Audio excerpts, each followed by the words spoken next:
Bien, amigos por acá, grandes saludos.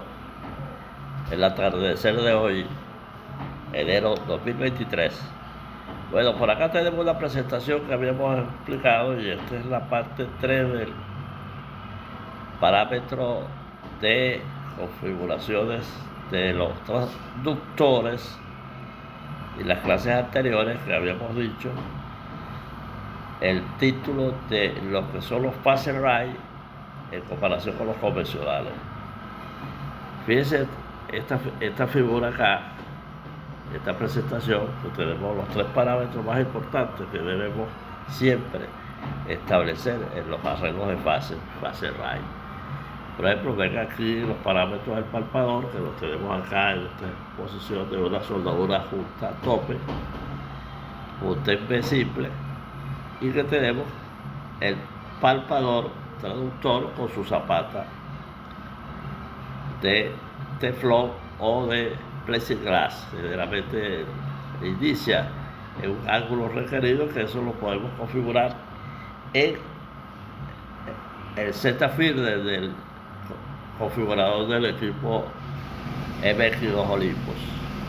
Podemos establecer cualquier ángulo de inicio de arranque, puede ser con una configuración de 64 elementos, 32 elementos o 16 elementos, de acuerdo al traductor que tengamos, y la frecuencia puede estar comprendida entre 5 MHz, 225 y puede llegar hasta más frecuencia a utilizar de acuerdo al material y de acuerdo a las características de las velocidades acústicas de ese material.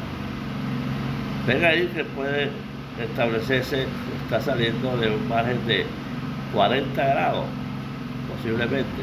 Eso lo configuramos en el Z-Fielder y colocamos la configuración y observamos que el toque de los ángulos variados desde 45 a 64 elementos, puede ser 30 haces continuos, dar la configuración y pueden darle un mejor registro a la soldadura en cualquiera de las fases que estamos moviendo. El traductor en ese momento se mueve, el traductor se mueve paralelamente a la soldadura. Los movimientos acá son diferentes a los movimientos mecánicos de las convencionales. Recuerden que las convencionales es un solo haz, aquí son múltiples haces, hacen que las características, la velocidad de inspección y las mejoras en los resultados, en la resolución y la sensibilidad de las imágenes ofrecidas son más captadoras en los momentos determinados de inspecciones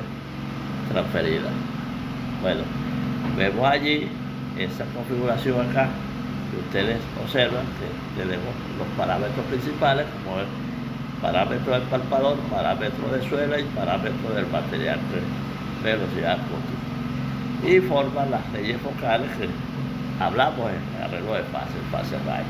Recordando también que nosotros en convencional no hablamos de leyes focales porque generalmente es un solo haz. Hablamos solamente de focalización trigonométrica y geométricamente, las posiciones, en proyecciones, en la velocidad diagonal y la posición del traductor y las características de amplitudes, que es lo que nos ofrece la información en el submenú o en el menú de pantalla principal del convencional. Acá no, acá sí se producen las leyes focales de phase array, porque son un traductor integrado con cristales internos como piezoeléctricos que ofrecen una característica de persecución y de verificación del estado de la soldadura en sus cualidades de aceptación o rechazo. Vamos a continuar con otra presentación por acá, donde estamos en la parte 3 de la introducción del arreglo de fase y las comparaciones de los convencionales. Vamos a pasar la plantilla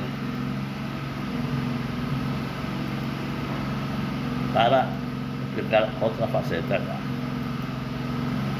Bueno, aquí esto lo habíamos explicado en fase anteriormente, estamos dando una reorientación nuevamente por acá. Ven ustedes que este es el AESCAN de una proyección específica de un convencional. Las características de amplitudes, la morfología, la dentada y la velocidad que ofrece casi la pantalla en un 80%. Nosotros observamos acá los puntos focales. Nos dice aquí que tiene una decibeles de 18.9, una amplitud de 76.9, fíjense, 76.9, una profundidad de 14.77 y un ángulo de 46.33 con un SA, la diagonal de 23.99. Esta es la clase de AESCAN.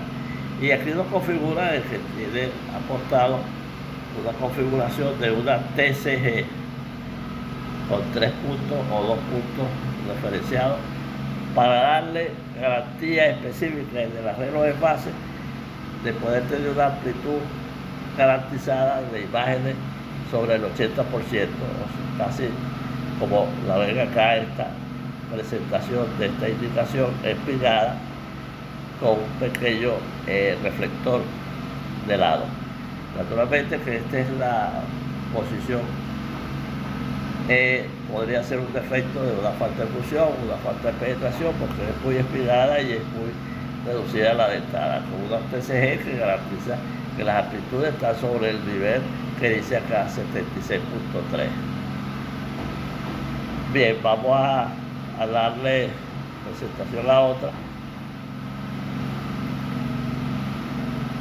otra presentación específicamente por acá para ver aquí tenemos ya directamente el barrido sectorial.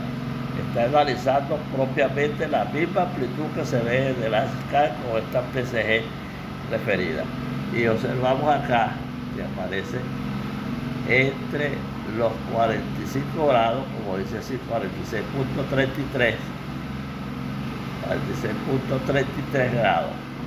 Y aquí la referencia sectorizada es la misma reorientación de la AESCAN, de esta indicación. Esta indicación, fíjense cómo se codifica acá, y el cursor lo establece y le da la puntualidad angular, 46 grados, 46.33 grados.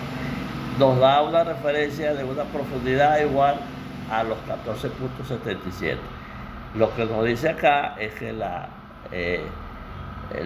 orientación del taladro o de la falla, esta indicación está en rojo vivo, demostrando que hay una alteración, que hay en las características del cursor, hay una anormalidad. Eso es la combinación del barrido sectorial con el barrido clase A.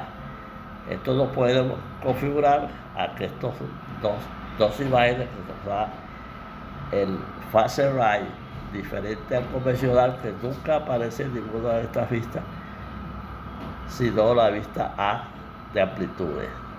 Con los equipos avanzados tenemos la vista sectorial, que representa el S-scan, la vista C-scan, que es la vista de planta, y podemos poder referenciar más cualidades de esa indicación y llevarla a una vista C, a una vista D, C-scan, D-scan, E-scan, perfiles laterales, que lo que hacen los convencionales y los avanzados es observar mayores imágenes, mayores vistas, y esa peculiaridad nos da una ventaja porque podemos operar, tener más sensibilidad, más resolución en poder caracterizar qué tipo de efecto, de efectología en la clase material que estamos llevando a cabo.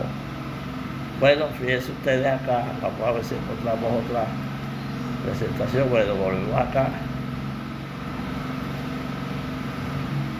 y podemos ver los distintos palpadores para mapeo de corrosión con ejes activos y pasivos para poder focalizar mejor la resolución y las características del material. Estas características están internamente en cada traductor.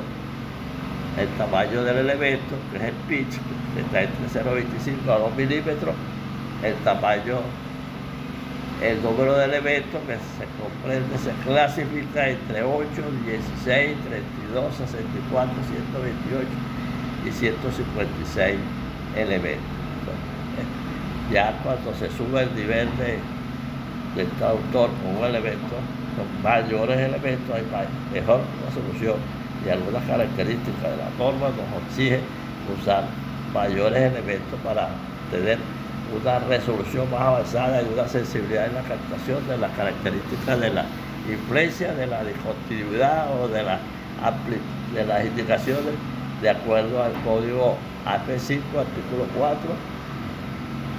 En este caso, los phase array, los arreglos de fases, tienen normas específicas como la 2431, que nos da para los arreglos de fase unas orientaciones y unas especificaciones que tenemos que cumplir con la norma de inspección de los resultados que vamos a transferir a los clientes principales. Aquí tenemos un traductor de 0 grados utilizado con características de vapeo de corrosión y velocidad acústica del material, donde desplazamos y se observa de acuerdo a la vista que tengamos que configurar los encoders, los codificadores, para poder tener una precisión sobre un mapeo de corrosión que podemos hacer aquí. Tenemos eje pasivo y eje activo. El eje activo, el pasivo, generalmente tiene una curva acá de su indicación. Acá en esta parte acá podemos ver que hay una configuración cóncava. Esto nos da una mejor focalización que los lineales, que son planos rectos o haces rectos. Bueno, esto es interesante estudiar estas propiedades de los traductores con sus características físicas. Recuerden que tenemos que establecer en teoría las relaciones y las ecuaciones entre los campos cercanos y los campos lejanos, el near field y el far field. Y aquí condicionalmente hay unas ecuaciones físicas para establecer esas condiciones físicas de los campos cercanos y los campos lejanos. Damos un previo por acá y volvemos a continuar con el práctico número 3 de la comparación de los referidos a las técnicas de ultrasonido avanzado y ultrasonido convencional. Lo que realmente se cumple es que estos equipos tienen software específicamente especializado para poder detectar, darle mayor resolución a las imágenes que estamos definiendo, caracterizando la búsqueda de alguna anormalidad o discontinuidad que se presenta en cualquier barrido de los tipos de materiales, juntas aplicadas en soldadura, que hay una variación de juntas que tenemos que distinguir y descifrar. Por eso hay que conocer un poco de soldadura y utilizar la diversidad de juntas que aplicamos en estos rastreos de inspección. Por acá, amigos, nos despedimos y volvemos a regresar. Saludos, Tecnimuesca por acá.